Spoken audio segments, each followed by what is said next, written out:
Mais par contre, il a tout de même, il est dans une nouvelle charge maintenant, une nouvelle mission, puisque après avoir été recteur du séminaire de la Castille pendant 7 ans, il est désormais vicaire général et particulièrement en charge de tout ce qui touche à la formation dans le diocèse. C'est très large et donc ça touche aussi la catéchèse. C'est pour ça qu'il fait l'honneur d'être parmi nous aujourd'hui. Il présidera l'Eucharistie, donnera l'homélie et donc va faire maintenant une présentation sur l'espérance.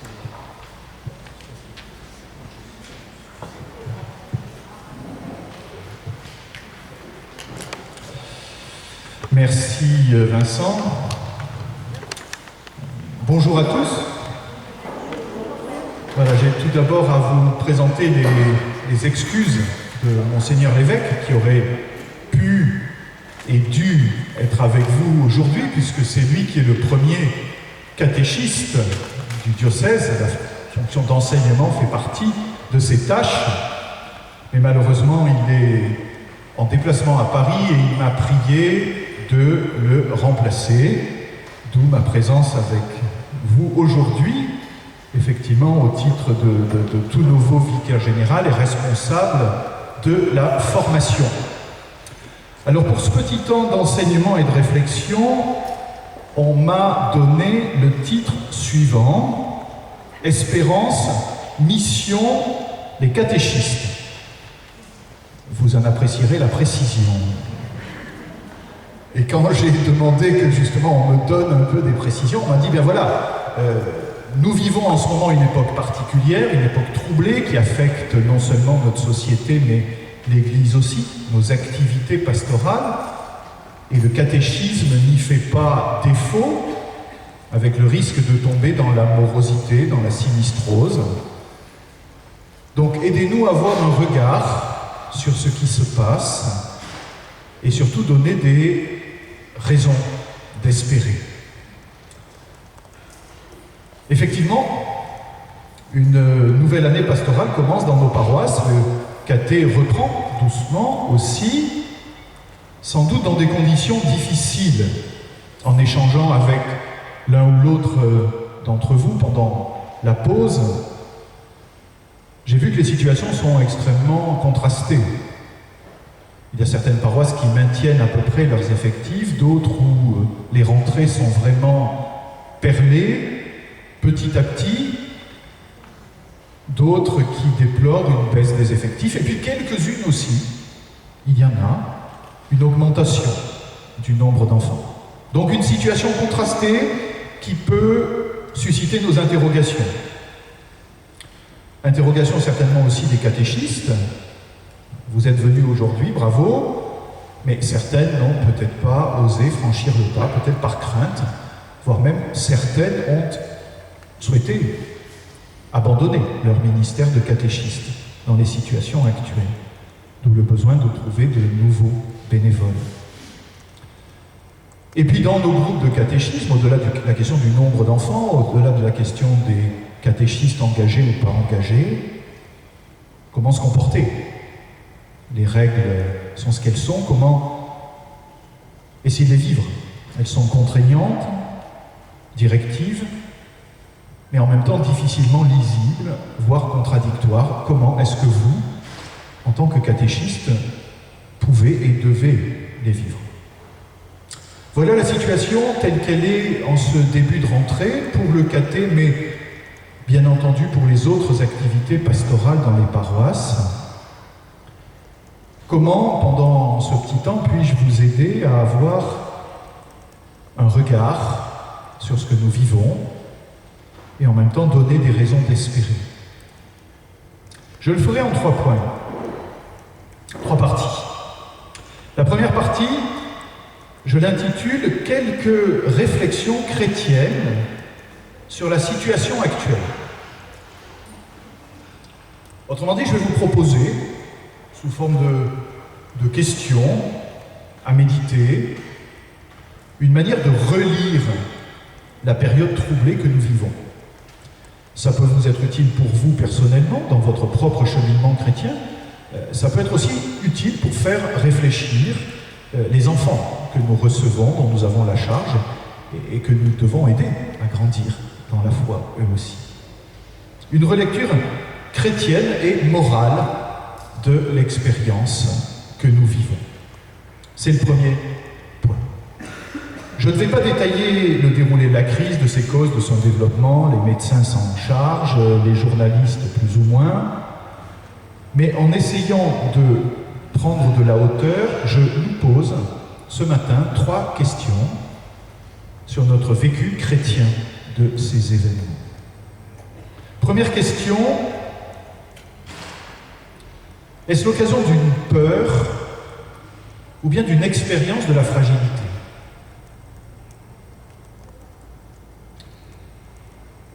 Et nous voyons bien que nous chrétiens, nous hésitons entre les deux. La peur qui saisit beaucoup de nos concitoyens peut nous guetter, nous aussi. Cette expérience nous a appris, nous apprend encore, puisqu'elle n'est pas terminée, que nous ne pouvons pas tout dominer. La nature résiste, cette nature que nous avions l'habitude de considérer comme un donné brut, que nous devons maîtriser, utiliser, cette nature se révèle hostile à l'homme. Nous ne pouvons l'apprivoiser entièrement, ou bien nous avons peut-être un peu trop joué à l'apprenti sorcier. À force de la distordre dans diverses directions, la nature réagit. D'où vient ce fameux virus? Nous n'en savons rien, mais c'est peut-être bien une réaction de la nature aux blessures que nous lui infligeons. Nous expérimentons ainsi notre vulnérabilité et notre fragilité. Et de ce point de vue-là, ce peut être salutaire pour chacun d'entre nous de toucher du doigt que l'homme n'est pas tout puissant. Il est certes capable de dominer par ses connaissances scientifiques et techniques. Il est certes légitime qu'il ait des buts de transformation de la nature, mais il doit être aussi élève et pas simplement maître de la nature. Il doit se laisser enseigner et former par l'ordre des choses, et en particulier par la loi naturelle. Cette loi naturelle qui est finalement l'ordre des choses que Dieu a inscrite dans sa création, qui demande à être connue, respectée, sur laquelle nous nous coulons. Et aujourd'hui, dans le débat public, il faut bien le dire, les chrétiens sont encore les seuls, pensons aux lois bioéthiques, à parler de loi naturelle. Je ne peux pas tout maîtriser. La science ne peut pas tout, même si elle peut beaucoup, et même si dans cette crise elle peut atténuer des effets néfastes, elle fait l'expérience de sa relative impuissance. Nous sommes donc confrontés au sentiment de la perte de notre toute-puissance, qui a pu faire peur, voire paniquer certains, mais qui doit conforter les chrétiens dans leur humilité devant la création de Dieu, dont nous sommes certes le sommet. L'être humain, nous le tenons, fait le couronnement de la création, et d'une certaine manière tout le reste lui est soumis. L'homme est le sommet, mais il n'est pas le tout, ni la norme de la nature. Il est l'intendant. Dieu place l'homme dans le jardin pour qu'il le cultive et qu'il le dirige. Il est l'intendant, mais il n'est pas le démiurge qui joue à Dieu et qui fait des bêtises. Ce constat peut générer une perte de repère, de l'anxiété chez certains, anxiété qui est une maladie de notre siècle et de notre pays. Vous savez que nous sommes un des premiers pays d'Europe pour la consommation de psychotropes.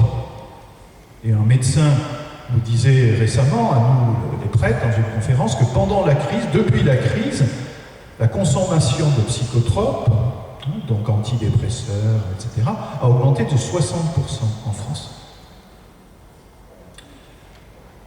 Cela donc génère de l'anxiété chez certains, une augmentation de l'anxiété, mais il me semble que pour nous, vécu chrétiennement, cette épreuve doit générer d'abord une humilité, un sentiment de notre faiblesse et de notre pauvreté qui nous pousse à nous remettre à plus haut que nous et qui nous pousse à regarder différemment ce qui nous entoure.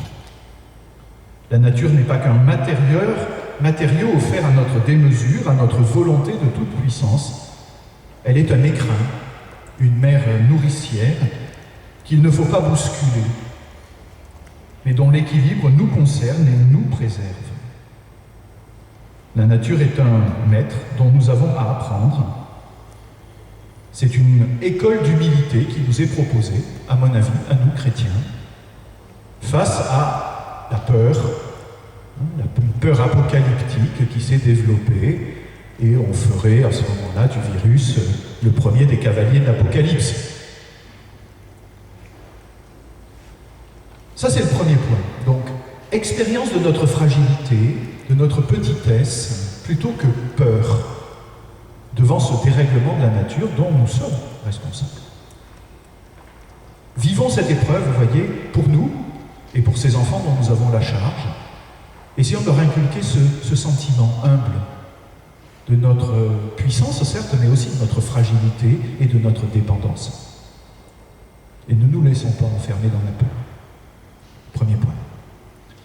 Deuxième question, individualisme ou construction de notre communauté. Là aussi, ne nous fermons pas les yeux, le virus a changé nos comportements les uns par rapport aux autres. Le réflexe premier est celui de la protection, avec le risque implicite que l'autre soit perçu comme une menace. Il peut me contaminer, ou alors je le menace, je peux le contaminer. D'où les distances physiques à respecter, on nous le rappelle régulièrement, et cette idée qu'il faut s'éloigner de l'autre. Un écart physique qu'il faut certes respecter, j'y reviendrai, mais qui nous invite à ne pas en faire un écart relationnel et humain. Le masque que nous portons tous entraîne aussi un déficit de communication. L'être humain devient moins expressif. On voit moins les sourires ou les rictus. Vous voyez, pour nous prêtres, c'est une expérience curieuse le dimanche quand nous prêchons de voir une assemblée qui porte son masque. On n'a pas les retours habituels de l'homélie. Est-ce que les gens sont contents? Est-ce qu'ils rigolent de nos blagues? Est-ce qu'ils font la tête? On a une assemblée de masques. Et c'est très difficile, croyez-le bien, pour les prêtres, vous voyez, d'établir un contact. Le contact est rendu plus difficile. Alors certes, on peut dire qu'il passe par les yeux, par le regard, mais quoi qu'il en soit, nous faisons l'expérience, tous, à des degrés divers, d'un repli sur nous-mêmes. Ce même médecin que je citais tout à l'heure nous parlait du réflexe de la cabane. Chacun d'entre nous, face à cette crise, est tenté par l'expérience de se construire sa cabane, personnellement, sur mesure, et puis de s'y enfermer, de se trouver un lieu où il est bien, à l'abri des attaques des autres, mais aussi peut-être à l'abri du contact. Le risque étant celui d'un repli sur soi, dans cette cabane, d'un isolement choisi ou subi. N'oublions pas aussi cette misère qu'il y a eu pendant la crise avec certaines personnes, notamment dans les maisons de retraite et les EHPAD, où nos vieux ont été privés du contact de leur famille et n'avaient pour contact humain que 3 fois par jour une personne masquée qui venait leur apporter leur repas. Détresse humaine, vous voyez. Individualisme choisi par certains, le réflexe de la cabane, individualisme subi douloureusement par d'autres. Dans l'Église, quel doit être notre comportement? Il me semble que nous avons à reconstruire progressivement nos communautés. Et vous y avez votre rôle, à travers ces petits groupes de catéchisme qui font partie des cellules de base de la vie d'une paroisse. De même qu'un groupe de prière, de même que des maisonnées, de même qu'un parcours alpha.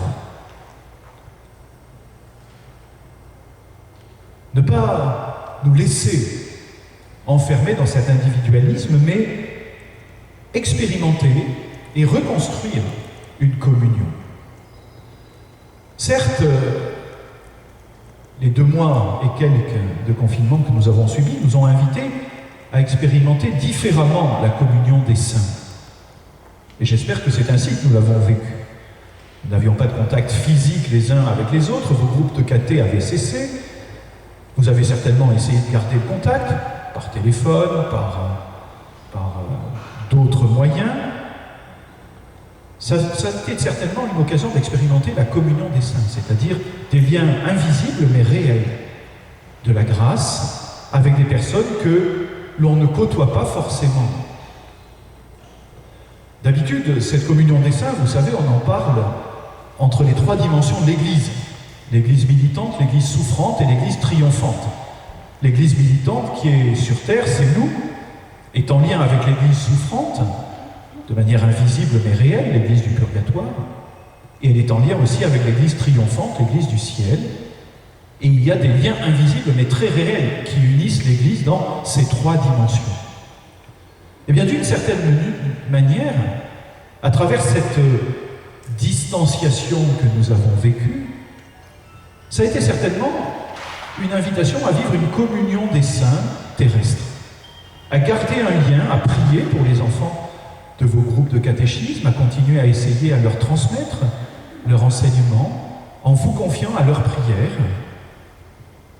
Les liens habituels et ordinaires ont été mis à mal. Est-ce que nous avons vécu cette période comme un exercice de communion des saints?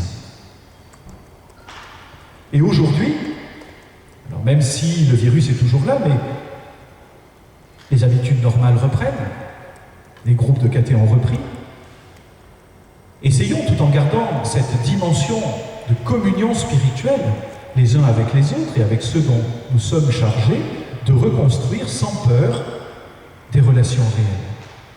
Ça n'est pas gagné. Des gens craignent encore aujourd'hui de retourner à la messe. Certains se disent, certains le disent, pendant le confinement, il y a eu tellement de belles initiatives sur Internet, la traversée, tout le monde en parle en France, tant mieux, que finalement, à quoi ça sert de retourner aujourd'hui dans la communauté réelle, à la messe réelle? Et quand ils retournent, on fait le minimum, on ne s'attarde pas. Nous sommes invités, me semble-t-il, à sortir de cet individualisme ambiant qui en fait s'est retrouvé conforté pour reconstruire nos communions paroissiales, ecclésiales, nos communautés chrétiennes. Et puisque les grands groupes sont encore aujourd'hui sujets à caution, c'est l'occasion de privilégier ces petits groupes, dont les groupes de catéchisme qui vous sont confiés, pour en faire de vraies fraternités.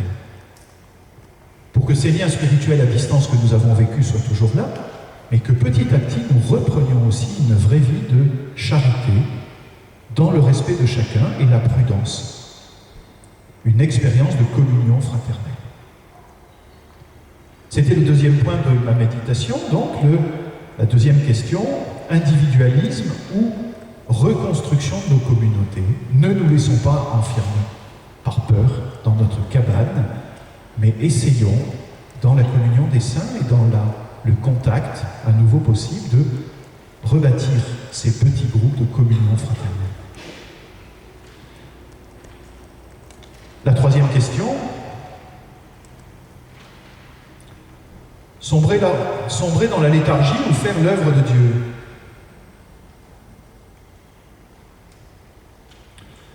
Qu'est-ce que j'entends par léthargie? Nous l'expérimentons là aussi, les activités attirent moins, les activités paroissiales attirent moins.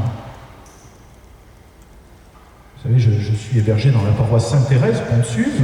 Dimanche dernier, il y avait un déjeuner paroissial, il y avait 3 fois moins de personnes.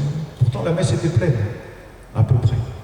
Mais 3 fois moins de personnes sont restées que d'habitude. Il faut du courage pour maintenir les activités et ne pas baisser les bras. Ne pas tomber dans ce découragement que j'appelais la léthargie. Il s'agit de faire avec moins, c'est sûr. Et dans ce sens, à travers cette épreuve, le Seigneur taille. Mais tailler dans certains secteurs n'empêche pas d'appeler et d'inviter encore. Et je pense que là aussi, le Seigneur nous invite à une relecture. Nos paroisses, surtout ici dans le diocèse, sont en général dynamiques.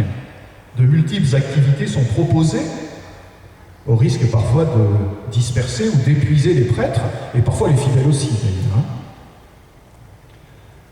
Eh bien, c'est peut-être l'occasion de nous poser ensemble la question, prêtres et fidèles engagés,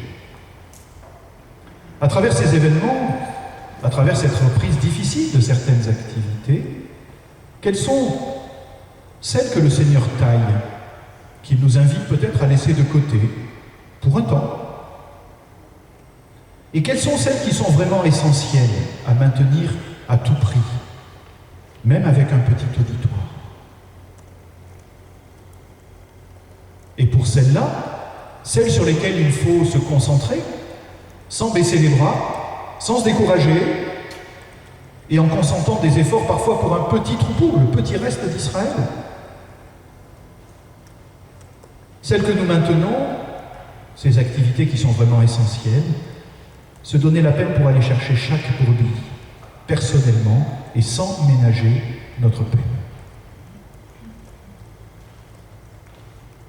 Autrement dit, pour répondre à cette troisième question, vous le comprenez, je nous invite à ne pas sombrer dans la léthargie, le découragement, mais à discerner, à travers cette épreuve, quelles sont les activités paroissiales que le Seigneur nous invite à maintenir absolument. Quelles sont celles qu'il faut peut-être laisser tomber temporairement. Et surtout, celles que nous aurons reconnues comme essentielles, ne pas avoir peur d'aller à la pêche après chaque brebis. Faites-en l'application pour votre groupe de catéchisme, vous comprenez ce que cela veut dire. Le catéchisme fait partie des activités essentielles, une paroisse ne peut pas s'en priver. Et si les groupes sont plus petits, comment puis-je aller chercher la brebis directement? Contact avec les parents, peut-être contact par les enfants eux-mêmes. Hier après-midi, je suis passé à la paroisse Saint-Georges et le curé me disait qu'il a des effectifs en augmentation. Alors je le complimentais, mais il m'a dit « j'y suis pour rien ». En fait, c'est les enfants qu'on a invités à aller chercher un de leurs amis et à le faire venir au caté. Et les enfants ont été convaincus, vous voyez, de ce rôle de témoin, et les effectifs sont en augmentation. Donc ne baissons pas les bras, mais faisons l'œuvre de Dieu en allant chercher la brebis à laquelle nous n'avions peut-être pas pensé. Voilà, c'était le premier point, la première partie, une relecture chrétienne et morale de l'expérience que nous sommes en train de vivre à travers ces trois questions que je nous ai posées pour essayer de trouver un sens et voir ce que Dieu nous invite à faire. Deuxième partie, notre responsabilité vis-à-vis des enfants. Notre responsabilité qui est double, sociale et ecclésiale. Parce que ce sont les parents qui nous confient leurs enfants, responsabilité sociale, et puis c'est l'Église qui nous les confie aussi, ces petits que Jésus aime tout spécialement, et qui les remet entre nos mains, de catéchistes et de prêtres accompagnateurs. Dans cette deuxième partie, je voudrais attirer votre attention sur deux points qui me semblent urgents dans le contexte actuel, pour mieux assumer notre responsabilité vis-à-vis de ces enfants. Le premier point, c'est dans le domaine des mœurs. Alors c'est un point que je ne mentionne aujourd'hui qu'en introduction et que sœur Anne, avec l'équipe, vous monnayera ensuite. L'Église, vous le savez, a été beaucoup secouée par les affaires de mœurs impliquant des membres du clergé, et il y en a encore, malheureusement, en cours. Statistiquement, l'Église n'est pas plus touchée que d'autres structures sociales. On sait que le premier lieu de ces dérapages malsains, paradoxalement, c'est la famille. Puis l'éducation nationale, puis les clubs de sport. L'Église n'arrivant si je peux me permettre, qu'en quatrième position. Mais il n'empêche que cela nous choque plus, car l'Église est sainte en elle-même et elle devrait l'être en ses membres. Le Concile Vatican II nous a rappelé que l'Église est, dit-il, sancta et semper purificanda. Elle est à la fois sainte, nous le confessons chaque dimanche, nous le croyons profondément, et elle est toujours à purifier en ses membres, que ces membres soient laïcs, ou consacrés, ou clairs.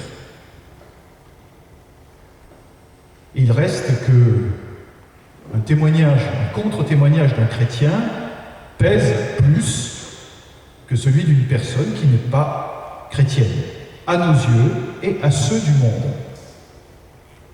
C'est paradoxal, on peut le déplorer, mais le monde pardonnera peut-être plus facilement un dérapage sexuel envers un enfant à un instituteur qu'à un prêtre. On peut y voir une malveillance vis-à-vis de l'Église, on peut y voir une volonté de la dénigrer, de l'évacuer du paysage social. On peut y voir aussi, paradoxalement, le reste d'un vieux fond chrétien qui fait qu'on attend plus de l'Église et qu'on est plus déçu quand l'Église dérape.